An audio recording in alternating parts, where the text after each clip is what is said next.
السلام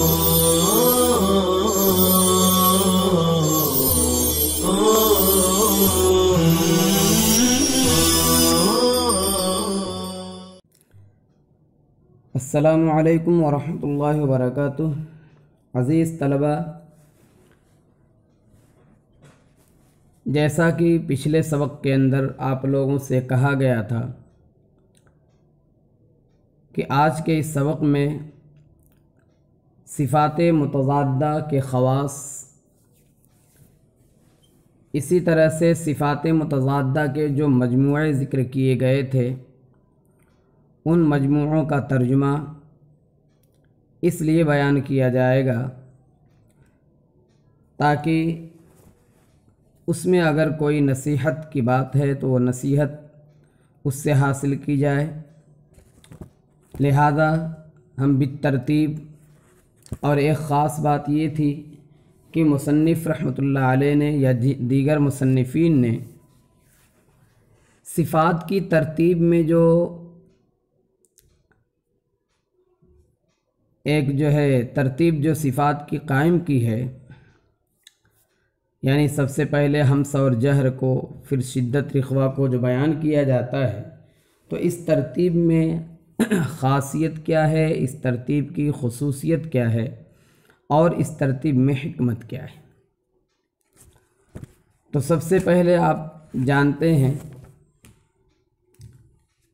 کہ صفات متضادہ میں سے پہلی دو صفات جو آپ کو اوپر نظر آ رہی ہیں، جہر ورخون مستفل منفتح مصمتۃ، یہ 5 صفات جو آپ کو دکھ رہی ہیں، بالترتیب انہی کے اعتبار سے ان کی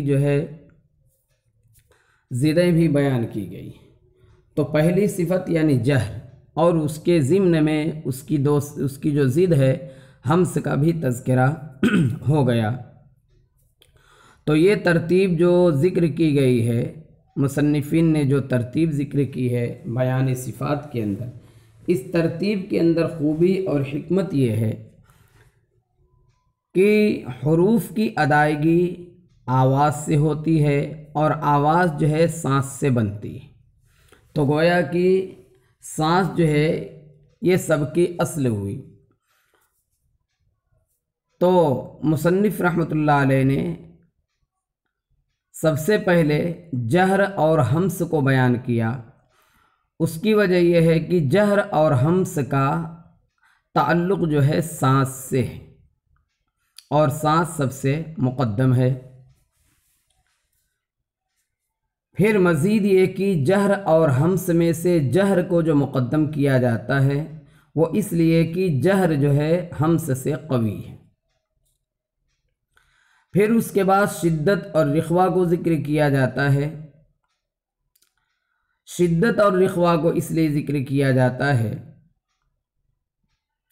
کہ شدت اور رخوہ کا تعلق آواز سے ہے۔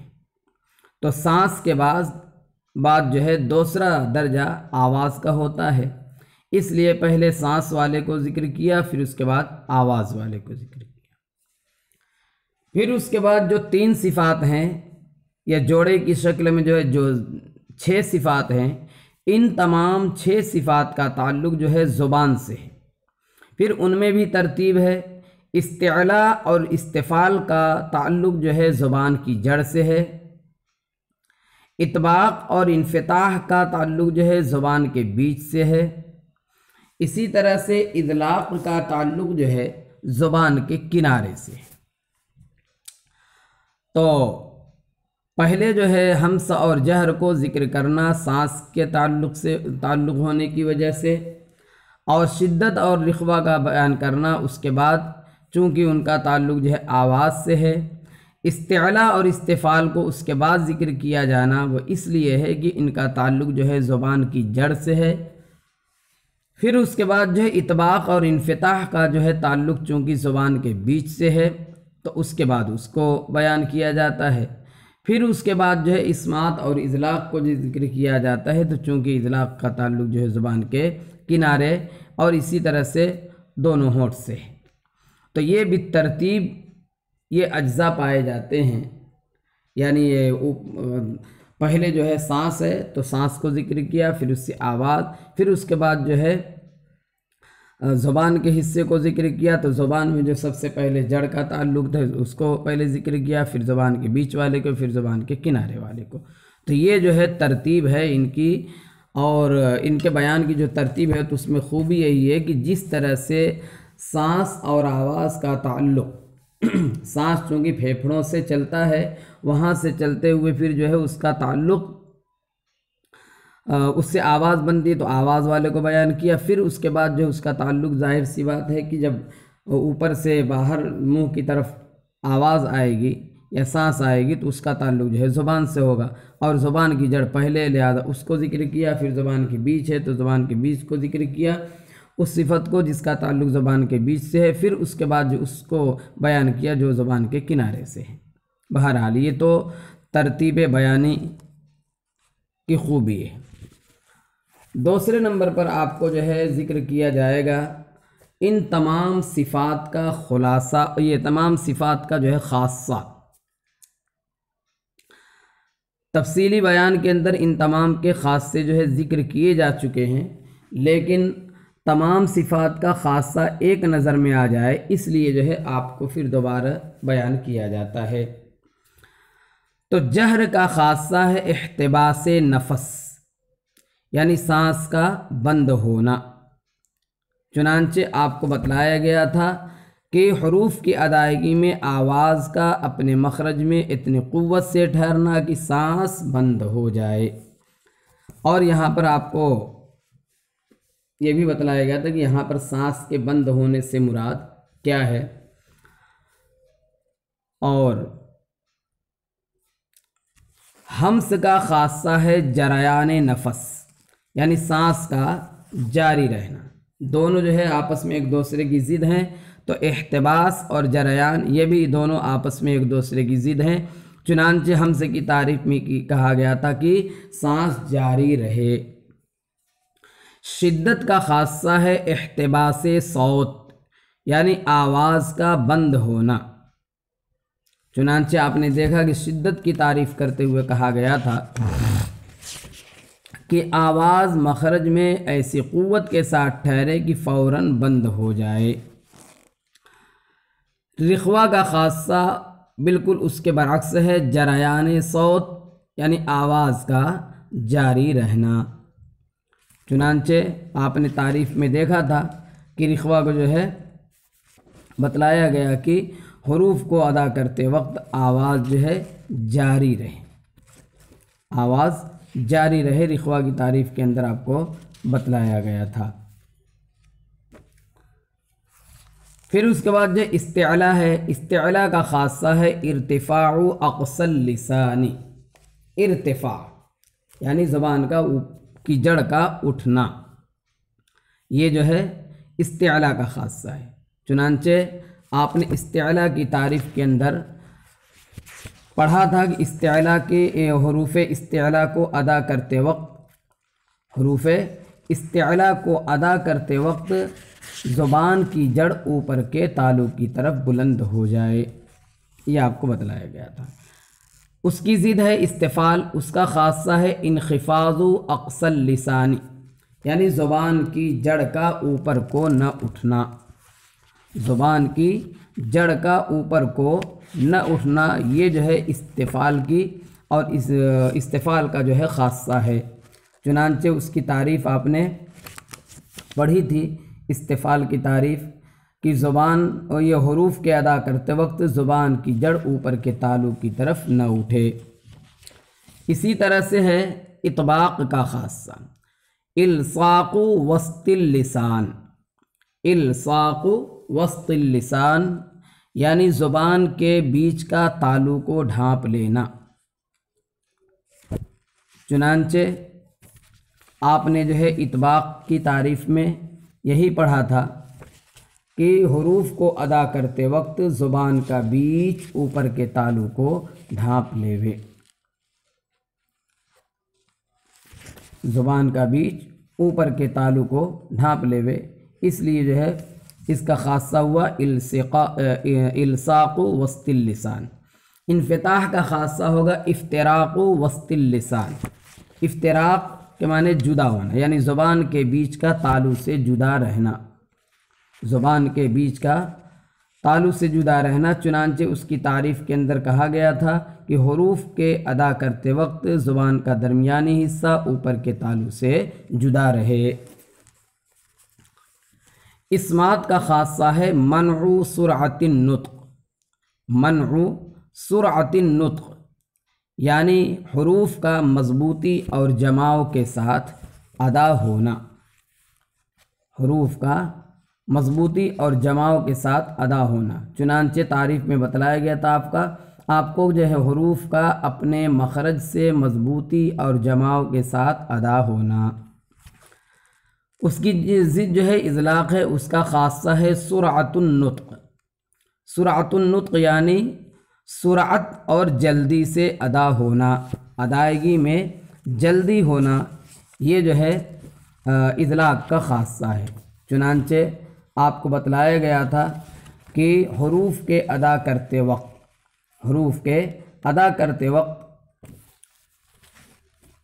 حروف جو ہے اپنے مخرج سے جلدی اور سہولت کے ساتھ ادا ہو جائیں، جیسا کہ پھسلنے کی جگہ سے کوئی چیز بآسانی پھسل جاتی ہے، یعنی حروف کا اپنے مخرج یعنی زبان کے کنارے اور ہونٹ سے سرعت اور جلدی کے ساتھ ادا ہونا۔ بہرحال یہ جو ہے تمام صفات متضادہ کی خاصیت ہے۔ جہر کا خاصہ احتباس نفس یعنی سانس کا بند ہونا، ہمس کا خاصہ جریان نفس یعنی سانس کا جاری رہنا، شدت کا خاصہ احتباس صوت یعنی آواز کا بند ہونا، رخوہ کا خاصہ جریان صوت یعنی آواز کا جاری رہنا، استعلاء کا خاصہ ارتفاع اقصى اللسان یعنی زبان کی جڑ کا اوپر کو نہ اٹھنا، استفال کا خاصہ انخفاض اقصى اللسان یعنی زبان کی جڑ کا اوپر کو نہ اٹھنا، اطباق کا خاصہ ہے الصاق وسط اللسان یعنی زبان کے بیچ کا تالو کو ڈھانپ لینا، انفتاح کا خاصہ افتراق وسط اللسان یعنی زبان کے بیچ کا تالو سے جدا رہنا، اسمات کا خاصہ ہے منع سرعت النطق یعنی مضبوطی اور جماؤ کے ساتھ ادا ہونا، جلدی سے ادا نہ ہونا، اطلاق کا خاصہ ہے سرعت النطق یعنی سرعت اور جلدی سے ادا ہونا۔ بہرحال میرے عزیز طلبہ، یہ تمام صفات کے خواص تھے، اور یعنی یہ سمجھیے خواص کا مطلب یہ ہے کہ تمام صفات کی پہچان، خاصے سے جو ہے کسی چیز کی پہچان ہوتی ہے، تو اسی طرح سے ان صفات متضادہ کی پہچان کیسے ہوگی؟ اگر جو ہے احتباس نفس پایا جاتا ہے تو اس کو جہر میں شامل کیا جائے گا، احتباس صوت ہے تو شدت ہے، اس طرح سے جو ہے یہ ان کی پہچان اور ان کے خواص ہیں۔ بہرحال آپ کو یہ بھی کہا گیا تھا کہ جتنے حروف ہیں مجموعے کی شکل میں بیان کیے گئے تو ان کا جو ہے آپ کو علمی اعتبار سے زیادتی ہو آپ کی اور علمی اعتبار سے فائدہ ہو، اس لیے اس کا جو ہے کیا نام ہے ترجمہ کیا جائے گا، تاکہ آپ کو اگر اس میں کوئی نصیحت کی چیز ہو تو نصیحت بھی مل سکے۔ تو سب سے پہلے جہر کو بیان کیا ہے، صفاتھا جہر، تو جہر کو جو بیان کیا ہے تو جہر کی تعریف تو آپ کو معلوم ہے کہ جہر کا مجموعہ بتلایا گیا تھا 19 حرفوں کا، عظم وزن قارئ ذی غض جد طلب۔ ترجمہ اس کا ہے کہ نیچی نگاہ رکھنے والے قاری کا وزن عظیم ہوا، نیچی نگاہ رکھنے والے قاری کا وزن عظیم ہوا، اس نے طلب میں کوشش کی۔ اب اس میں جو ہے ہمیں نصیحت مل سکتی ہے کہ ہمیں جو ہے غلط جگہوں سے نگاہ کو جو ہے بچانا چاہیے اور نگاہ کو نیچی رکھنا چاہیے، اور نیچی نگاہ رکھنے کا فائدہ یہ ہوگا کہ قیامت کے دن ہمارا وزن جو ہے بڑھ جائے گا، اور اس کے لیے ہمیں کوشش بھی کرنی چاہیے۔ تو اس میں ایک نصیحت ہے۔ اسی طرح سے رخوہ جس ترتیب سے یہاں کتاب کے اندر ہے اسی ترتیب سے آپ کو یہ بتلایا جا رہا ہے۔ رخوہ کے اندر بتلایا گیا تو حروف رخوہ کتنے تھے؟ 16، خص، حظ، شس، حز، وضغط یا فض۔ اس مجموعے کا ترجمہ ہے کم نصیبی. کم نصیبی یعنی خصو حظ، کم نصیبی کم حصے میں آنا، حصے میں جو ہے کم آنا. کریں کم نصیبی محنت کی کمی اور پراگندہ حالی سے ہے. کم نصیبی محنت کی کمی اور پراگندہ حالی سے ہے اے پریشان آدمی. لہذا اس میں نصیحت یہ ہے کہ ہمیں محنت میں کمی نہیں کرنی چاہیے اور ہم کو پراگندہ حال نہیں رہنا چاہیے. اس کے بعد استفال ہے. استفال کے جو ہے 22 حروف تھے جن کا مجموعہ ہے انشر حدیث علمی کا سوف تجہز بذا. انشر نشر ینشر پھیلانا، اپنی علمی بات کو مشہور کر، اپنی علمی بات کو مشہور کر، ضرور تجھے اس کے عوض سر و سامان دیا جائے گا. سوف تجہز بذا، اس میں بھی نصیحت ہے کہ ہمیں جو ہے علم حاصل کرنا چاہیے اور علم حاصل کرنے کے بعد ہمیں اس علم کو دوسروں تک پہنچانا چاہیے اور اس کا اجر جو ہے اللہ تعالیٰ دے گا. اسی کو کہا جاتا ہے سوف تجہز بذا. بہرحال انفتاح منفتح اس کے جو ہے 25 حروف ہیں جن کا مجموعہ ہے من اخذ وجد ساعت فزک حق له شرب غیث. جو شخص وسعت مال کی تونگری پائے اور وہ مال پاکیزہ ہو تو بارش رحمت کا پینا اس کو جائز ہے. جو شخص وسعت مال کی تونگری پائے اور وہ مال پاکیزہ ہو، یعنی جس کو اللہ تعالیٰ نے وسعت دی ہوئی ہے، اس مال کی وسعت کے بعد اس مال کو وہ پاکیزہ بھی کرے، اور پاکیزہ کرنے کی صورت یہ ہے کہ اس پہ اگر زکوٰۃ واجب ہو تو اس کو زکوٰۃ ادا کرے تو وہ مال جو ہے پاک ہو جائے گا.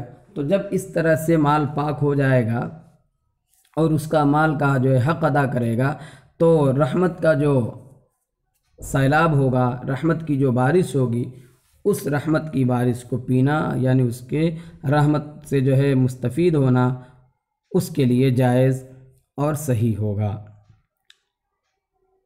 اسمات کا مجموعہ ہے جس کے 23 حروف ہیں، ان کا مجموعہ ہے جز غش ساخط صد ثقتا اذ وعظه یحوزک.